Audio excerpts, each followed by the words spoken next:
Hi, this is Simolytics. Welcome to another lesson. If you find this video helpful, don't forget to like, subscribe, and share your thoughts or questions in the comments. Let's get started. Okay, in this video, we're going to learn a few ways to insert data manually in Power Query. Of course, there are other ways, especially when you're working with the M language, but I'll show you two quick ways to insert data manually. For example, create a table manually and import it into Power Query. So the most obvious and easy way would be using Power Query from Excel. Well, Excel is a software in which inserting data is very obvious, is very easy. So let's say I want to create a table and with names of people, John,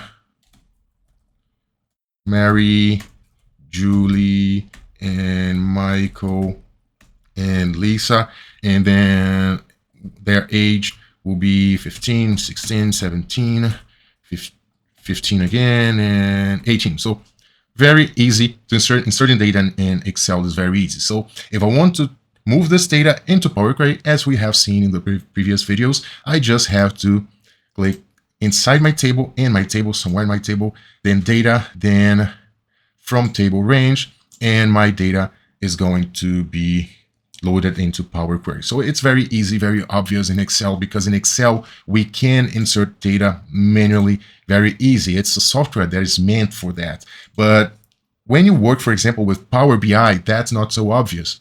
In Power BI, inserting data manually is not so obvious, especially because Power BI is not meant to receive data manually. Power BI is a tool for data consolidation from many different sources, as we have learned in the previous videos. But there are some situations in which you may need to create some small data manually. So, for example, if you need to create some kind of helper table to help you in some kind of calculation, or for example, if you have a problem with referential integrity, you may want to create a small data manually to solve those problems. We're going to talk about referential integrity later on, but as a rule of thumb, you will not insert data manually in Power BI. But for the rare cases in which you may need to do so, you will just click enter data, and then you will create a table manually, just like you do in Excel. Let me call this first column name, and then I will list some names here: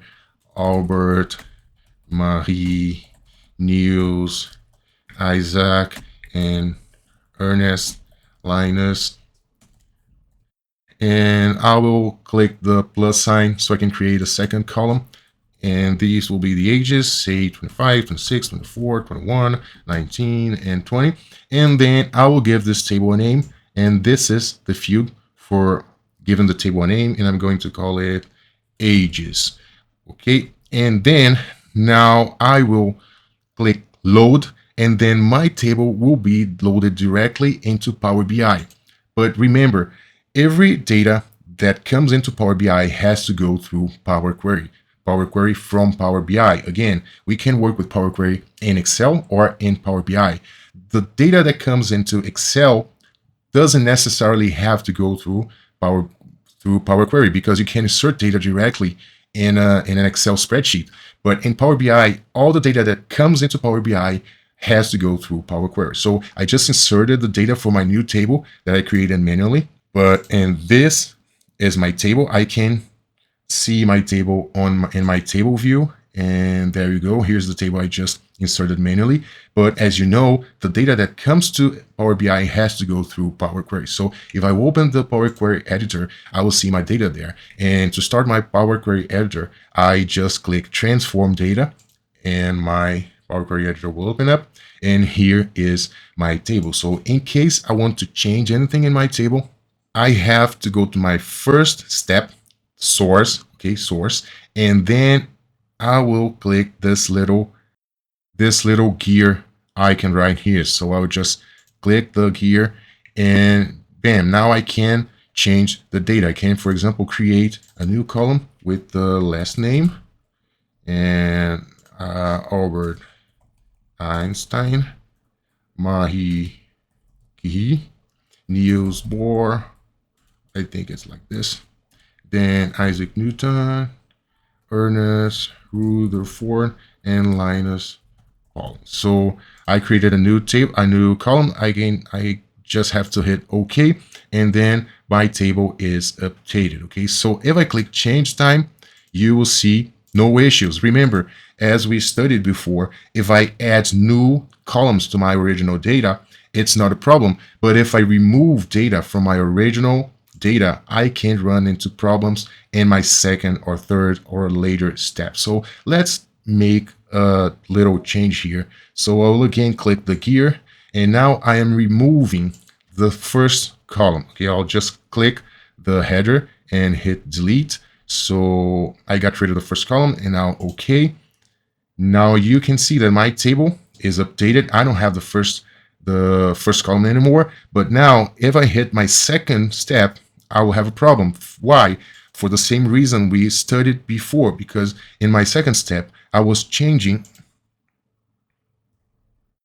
the data type of the first column. That was the name column, but now I don't have it anymore because I removed it. So as I have a hard code here, so my hard code is looking for the name column that I just removed. So that's why I have this problem. So if you can't understand what's going on here, so please go back and watch our lesson on this topic, because it's very important moving forward. Okay, so in case I just delete this step, my code is okay, but it's very important to know why this problem is happening, and we have a lesson explaining that in detail. So that's how we insert data and how we can change the data that we just inserted manually in Power Query. Of course, we haven't inserted the data directly in Power Query. We inserted it in Power BI. Let me close and apply to bring my changes over to Power BI. So we inserted it in Power BI, but as you know, the data that remains in Power BI has to go through Power Query. So maybe you might be asking if there's a way to insert data directly here in Power Query without having to go through Excel or Power BI and actually insert data here directly in Power Query. And the answer is yes, but then we would have to work with some M codes, and we're not working with M coding at this point. This is something we're going to elaborate on our course on advanced Power Query. So not at this point, but yes, there's a way to insert data manually directly in Power Query. I hope you liked this video. Please don't forget to like, subscribe, and share it with your friends. See you in the next lesson.